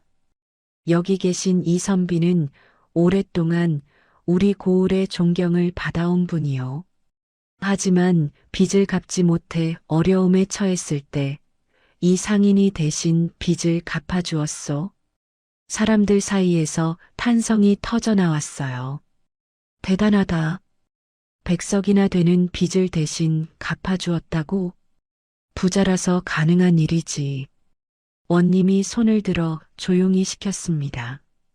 그 대가로 이 선비는 자신의 양반 신분을 이 상인에게 넘기기로 했소. 이번에는 더 큰 웅성거림이 일었어요. 양반을 판다니 난생 처음 듣는 일이었습니다. 양반을 판다고? 그런 게 가능해? 세상에 별일이 다 있네. 그래서 저 선비는 이제 양반이 아닌 거야? 원님이 다시 말을 이었습니다. 이 일을 공식적으로 증명하기 위해 증서를 작성했소. 지금부터 그 내용을 읽겠소. 원님은 손에 든 두루마리를 천천히 펼쳤습니다. 마당에 모인 사람들은 숨을 죽이고 귀를 기울였어요. 바람 소리조차 멈춘 듯 고요했습니다. 원님이 읽기 시작했어요. 양반 아무해 아무달 아무날 이 선비는 쌀백석에 양반을 팔아 황곡을 갚았음을 증명하는 것이다. 사람들이 고개를 끄덕였습니다. 여기까지는 이미 들은 내용이었으니까요. 양반에는 여러 가지가 있다. 원님의 목소리가 또렷하게 울려 퍼졌어요. 글을 읽으면 선비라 하고 정치에 나가면 대부라고 하며 어진 성품을 지니면 군자라고 일컫는데 이들을 모두 양반이라 부르니 이 중에 골라 가질 수가 있다. 상인의 얼굴에 미소가 번졌습니다. 자신이 선비가 될 수도 있고 대부가 될 수도 있고 군자가 될 수도 있다니 기분이 좋았어요. 원님은 잠시 숨을 고르더니 다시 읽기 시작했습니다. 양반이 된 뒤에는 천한 행동들을 끊고 다음과 같이 행동해야 한다. 상인은 고개를 끄덕이며 귀를 기울였어요. 양반이 되면 어떻게 해야 하는지 알아야 했으니까요. 양반은 천한 말이나 행동을 하면 안 되고 옛사람의 가르침을 잘 따라야 할 것이다. 그 정도야 쉽지. 상인은 속으로 생각했습니다. 날마다 새벽 3시가 되면 일어나 등을 켜고 글을 읽어야 한다. 상인의 표정이 살짝 굳어졌어요. 새벽 3시라니 너무 이른 시간이었습니다. 평소에는 해가 중천에 떠야 겨우 일어나는 그였거든요. 배고픔을 참고 추위도 참아야 하며 가난을 티내지 않는다. 상인은 고개를 갸웃거렸습니다. 자신은 부자인데 왜 배고픔을 참아야 하는지 이해가 가지 않았어요. 하지만 일단은 계속 들어보기로 했습니다. 걸을 때는 신발을 끌며 팔자로 느릿느릿 걸어야 한다. 상인은 슬쩍 자신의 발을 내려다보았어요. 평소에는 바쁘게 뛰어다니는 것이 습관이었는데 느릿느릿 걸으라니 답답할 것 같았습니다. 항상 책에 적힌 글을 종이에 깨알같이 베껴야 한다. 상인의 얼굴에 당혹스러운 표정이 스쳤어요. 글을 읽을 줄은 알았지만 베끼는 것은 다른 문제였습니다. 게다가 깨알같이 베끼라니 눈이 아플 것 같았어요. 밥을 먹을 때는 맨상투로 앉지 말고 국을 먼저 떠먹어도 안 되고 호르륵 소리 내어 마셔도 안 된다. 상인은 침을 꿀꺽 삼켰습니다. 자신은 밥을 먹을 때 국부터 떠먹는 것이 습관이었어요. 그리고 뜨거운 국물을 호르륵 소리내며 마시는 것을 좋아했죠. 그런데 그것도 안 된다니. 부인이나 자식을 때리거나 종들을 야단쳐도 안 된다. 상인의 눈이 점점 커졌습니다. 집안일을 할 때 종들에게 호통을 치는 것은 다반사였거든요. 그것도 하면 안 된다니 점점 불안해지기 시작했어요. 소나 말을 혼내거나 욕해서도 안 된다. 상인은 입이 벌어졌습니다. 장사를 하러 다닐 때 소나 말이 말을 안 들으면 욕을 퍼붓는 것이 일상이었거든요. 무당을 불러도 안 되고 중을 불러 제사를 지내도 안 된다. 화로 불을 쬐어도 안 되고 침을 뱉어도 안 된다. 상인의 얼굴이 점점 어두워졌어요. 하나하나 들을수록 자신이 평소에 하던 일들이 모두 금지되어 있었습니다. 소를 잡거나 돈 내기를 해서도 안 된다. 상인은 한숨을 내쉬었습니다. 돈 내기는 그의 유일한 취미였거든요. 친구들과 모여 윷놀이나 장기를 두며 돈을 거는 것이 삶의 낙이었는데 그것도 안 된다니. 원님은 마지막으로 엄중한 목소리로 읽었어요. 이 중 하나라도 어기면 양반을 도로 빼앗길 것이다. 원님이 증서를 다 읽고 도장을 쿡 찍었습니다. 그러더니 그 증서를 상인에게 건네주었어요. 자, 이것이 당신이 양반임을 증명하는 증서요. 상인은 멍하니 증서를 바라보았습니다. 분명 양반이 되는 것이 평생의 소원이었는데 막상 증서를 받고 보니 기분이 이상했어요. 가슴이 답답하고 머리가 어지러웠습니다. 잠시 후 상인이 입을 열었어요. 원님 왜 그러시오? 원님이 물었습니다. 상인은 머리를 극적이며 말했어요. 양반은 신선이나 다름없다더니 지켜야 할 것만 산더미 가꾸려. 원님은 고개를 갸웃거렸습니다. 그게 무슨 말이오? 제가 들었던 양반은 세상에서 가장 귀하고 편한 신분이라 했습니다. 그런데 지금 들어보니 하지 말아야 할 것들만 잔뜩이군요. 상인은 손가락을 꼽아가며 말했어요. 새벽에 일어나야 하고, 배고파도 참아야 하고, 추워도 참아야 하고, 느릿느릿 걸어야 하고, 글을 베껴야 하고, 밥 먹을 때도 조심해야 하고, 아내한테 화도 못 내고, 종한테 소리도 못 지르고, 소한테 욕도 못 하고, 돈 내기도 못 하고. 상인은 한숨을 푹 내쉬었습니다. 이러면 제가 양반이 된 게 아니라 양반이란 이름의 종이 된 것 아닙니까? 사람들 사이에서 웃음이 터져 나왔어요. 상인의 말이 일리가 있었거든요. 상인은 다시 원님을 바라보며 말했습니다. 양반이 되어 좋은 일도 적어주십시오. 하지 말아야 할 것만 있고 좋은 것이 없으면 제가 왜 양반이 되려 하겠습니까? 원님은 잠시 생각에 잠겼어요. 상인의 말이 틀린 것은 아니었습니다. 양반에게는 의무만 있는 것이 아니라 권리도 있었으니까요. 알겠소. 그러면 양반이 되어 누릴 수 있는 좋은 점을 적어드리겠소. 원님은 새로운 종이를 가져오라고 했습니다. 아전이 급히 붓과 먹과 종이를 가져왔어요. 원님은 잠시 생각하더니 붓을 들어 글을 쓰기 시작했습니다. 잠시 후 원님은 새로 쓴 증서를 들고 읽기 시작했어요. 하늘이 백성을 낼 때 4가지로 나누었다. 사람들이 다시 귀를 기울였습니다. 산업공상이라 하여 선비, 농민, 장인, 상인으로 나뉘는데 이 4가지 중에 가장 귀한 것이 선비니 양반을 말한다. 상인의 얼굴에 미소가 번지기 시작했어요. 드디어 좋은 얘기가 나오는 것 같았습니다. 양반은 농사도 안 짓고 장사도 하지 않으며 약간의 글을 알면 벼슬을 얻을 수 있다. 상인은 고개를 끄덕였어요. 그래, 이게 양반이지. 일을 안 해도 된다니 좋았습니다.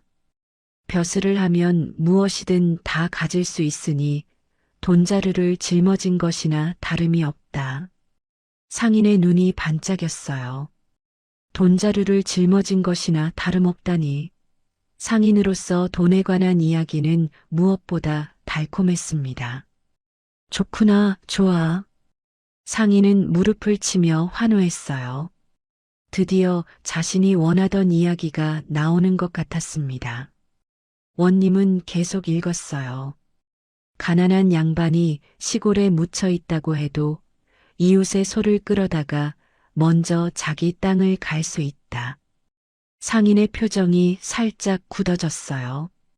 이웃의 소를 끌어다 쓴다고? 그건 좀 이상한 것 같았습니다. 마을 일꾼을 잡아다가 자기 논의 김을 매게 할 수 있다. 상인은 눈을 깜빡였어요. 남의 일꾼을 잡아다가 부린다고? 점점 이상한 방향으로 가는 것 같았습니다. 원님의 목소리가 더욱 또렷해졌어요. 만일 말을 듣지 않거든 코를 쥐고 끌어당기거나 머리채를 휘휘 돌리고 수염을 잡아 뽑아도 아무도 뭐라 못할 것이다. 상인의 얼굴이 하얗게 질렸습니다. 뭐라고? 코를 쥐고 끌어당기고 머리채를 돌리고 수염을 뽑아도 아무도 뭐라 못한다고? 사람들 사이에서 웅성거림이 일었어요. 저게 양반이래. 양반이면 저래도 된다는 거야? 무서운 세상이네.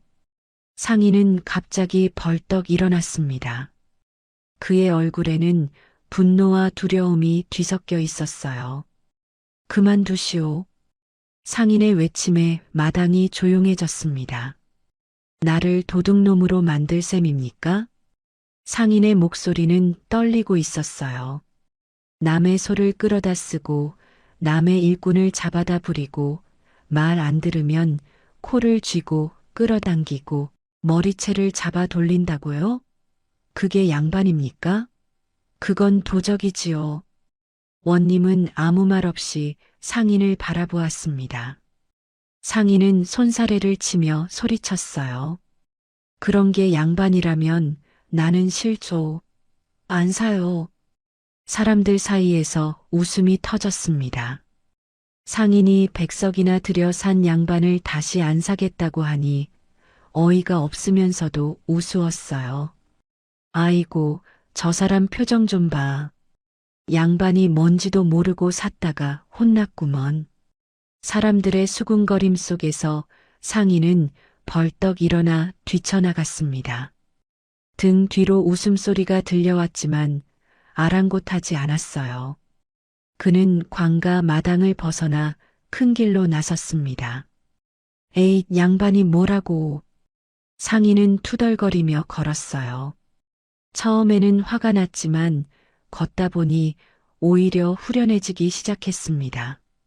양반이 되면 뭘 해? 새벽에 일어나 글을 읽고 배고파도 참고 추워도 참고 아내한테 화도 못 내고 돈 내기도 못하고 그렇게 살면 사는 게 아니지. 상인은 고개를 저었어요. 그리고 양반이 되어 좋은 것이라고는 남의 것을 빼앗는 것뿐이잖아. 남의 소를 끌어다 쓰고 남의 일꾼을 부려먹고 그건 양반이 아니라 도둑이야. 상인의 발걸음이 가벼워졌습니다.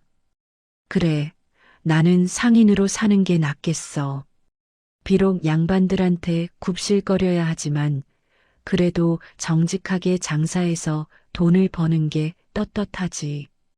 상인은 자신의 결정이 옳았다고 생각하며 걸었어요. 하늘이 유난히 파랗게 보였습니다. 한편 광가 마당에 남겨진 사람들은 어안이 벙벙했습니다. 특히 원님과 양반은 할 말을 잃었어요. 저 사람이 정말 가버린 거야? 100석이나 주고 산 양반을 그냥 놔두고 사람들이 수군거렸습니다. 원님은 한참 동안 상인이 사라진 쪽을 바라보다가 중얼거렸어요. 허허, 참으로 희한한 일이로구나. 양반은 멍하니 서 있었습니다. 자신의 양반 신분을 팔았는데 상인이 그것을 다시 거부하고 가버렸으니 지금 자신이 양반인지 아닌지도 모르겠었어요. 그래서 나는 이제 어떻게 되는 것입니까, 원님? 양반이 조심스럽게 물었습니다. 원님은 잠시 생각하더니 대답했어요. 상인이 양반을 사고도 다시 안 가져갔으니 당신은 그대로 양반이 아니겠소? 양반은 고개를 끄덕였지만 기분이 묘했습니다. 양반이란 것이 100석이나 되는 값어치가 있다고 생각했는데 상인은 그것을 쓰레기 버리듯 버리고 갔으니까요. 집으로 돌아가는 길, 양반은 많은 생각에 잠겼습니다. 양반이란 대체 무엇인가? 평생 양반이라는 것에 자부심을 가지고 살아왔습니다. 책을 읽고 학문을 닦고 양반의 품위를 지키는 것이 인생의 전부라고 생각했어요. 그래서 일을 하지 않았고 가난을 감수했습니다. 하지만 오늘 일어난 일은 그에게 큰 충격을 주었어요. 원님이 읽은 증서의 내용이 바로 양반의 모습이라면 양반이란 것이 과연 자랑스러운 것인가? 첫 번째 증서에서 말한 양반은 온갖 것을 참아야 하는 존재였습니다. 배고파도 참고 추워도 참고 화가 나도 참아야 했어요. 그것이 과연 행복한 삶인지 의문이 들었습니다. 두 번째 증서에서 말한 양반은 더욱 충격적이었어요. 남의 소를 끌어다 쓰고 남의 일꾼을 부려먹고 말을 안 들으면 폭력을 휘둘러도 된다니.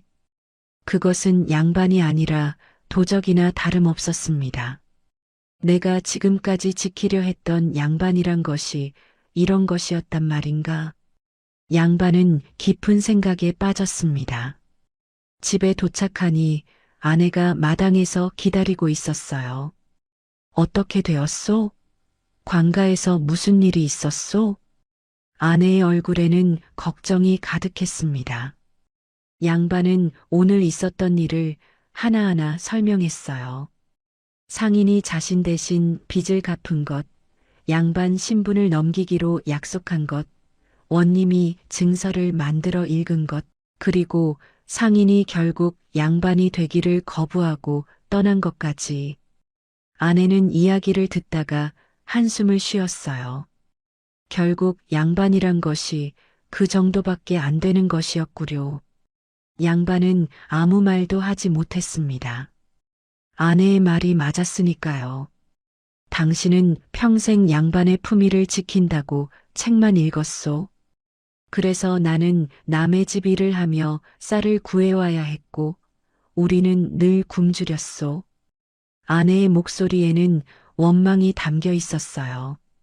하지만 오늘 보니 양반이란 것이 무엇이오?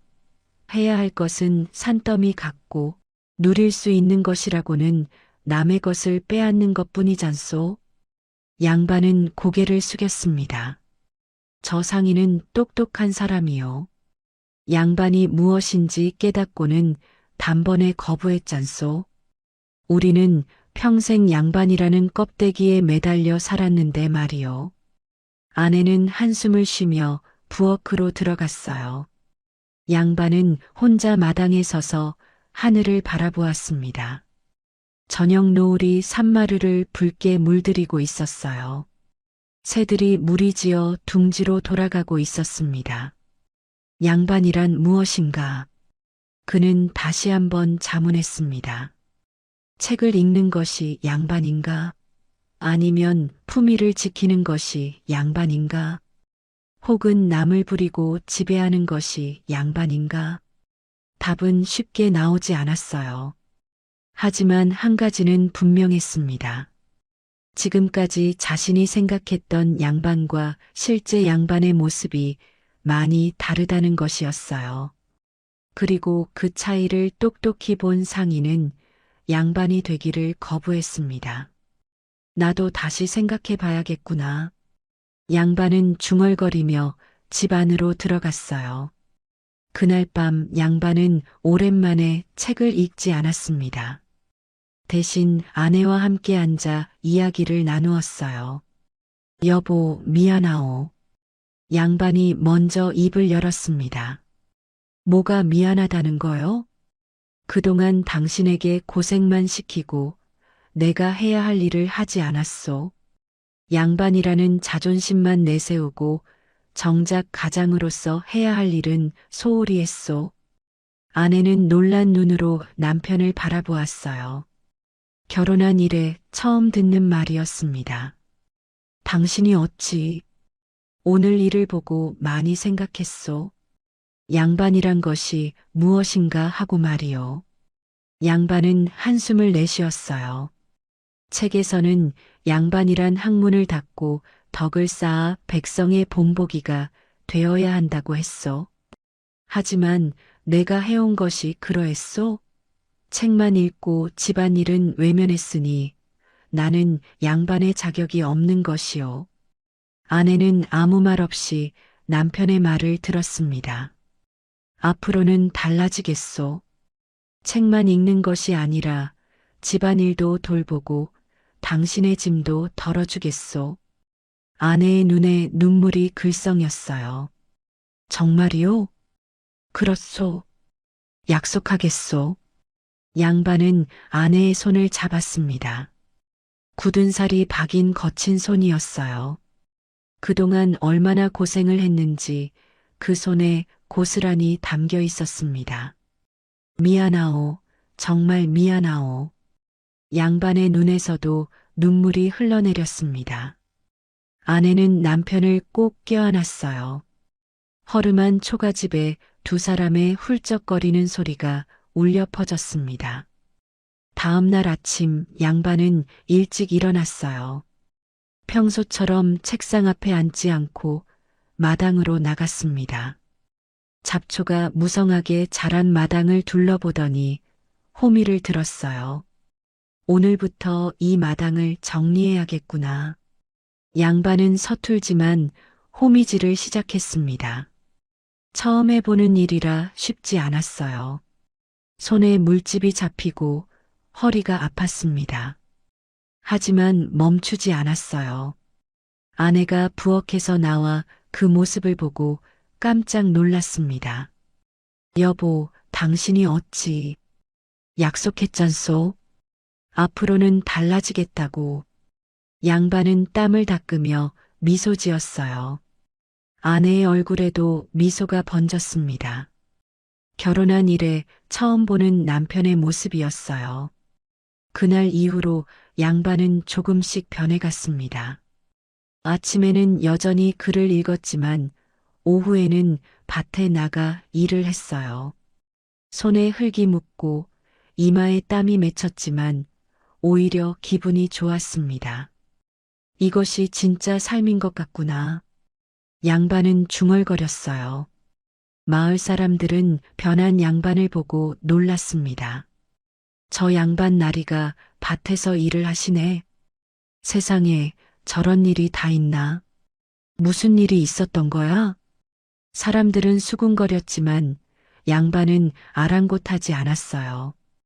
이제 남들의 시선은 중요하지 않았습니다. 중요한 것은 자신과 가족의 삶이었죠. 한편 이웃 마을로 돌아간 상인도 삶에 만족하고 있었습니다. 양반이 되려다 혼났지만 오히려 잘 됐어. 상인은 가족들에게 그날 일어난 일을 이야기했어요. 가족들은 웃음을 터뜨렸습니다. 아버지, 정말 그렇게 말씀하셨어요? 안 산다고요? 그럼 그랬지. 양반이 되면 남의 것을 빼앗아도 된다는데 그게 어디 사람 할 짓이야. 상인은 고개를 저었어요. 나는 장사꾼으로 사는 게 좋아. 비록 양반들한테 굽실거려야 하지만 내가 번 돈은 정직한 거야. 누구 것을 빼앗은 게 아니잖아. 가족들은 고개를 끄덕였습니다. 아버지 말씀이 맞아요. 양반 신분보다 떳떳한 삶이 더 중요해요. 상인의 아내가 말했어요. 그래, 그거야. 신분이 뭐 중요해. 떳떳하게 살면 되지. 상인은 만족스러운 표정으로 미소 지었습니다. 그날 이후로 상인은 더 이상 양반이 되고 싶다는 생각을 하지 않았어요. 대신 자신의 일에 더욱 열심히 매진했습니다. 정직하게 장사를 하고 이웃을 도왔어요. 어려운 사람에게는 외상을 주기도 했고 흉년이 들면 곡식을 나누어 주기도 했죠. 사람들은 그런 상인을 점점 존경하게 되었습니다. 저 양반은 아니지만 양반보다 더 어진 사람이야. 맞아, 신분보다 마음이 중요한 거지. 마을 사람들의 말이었어요. 세월이 흘러 그 일은 마을의 전설이 되었습니다. 양반을 사려다 거부한 상인의 이야기는 사람들 사이에서 오래도록 회자되었다 보여.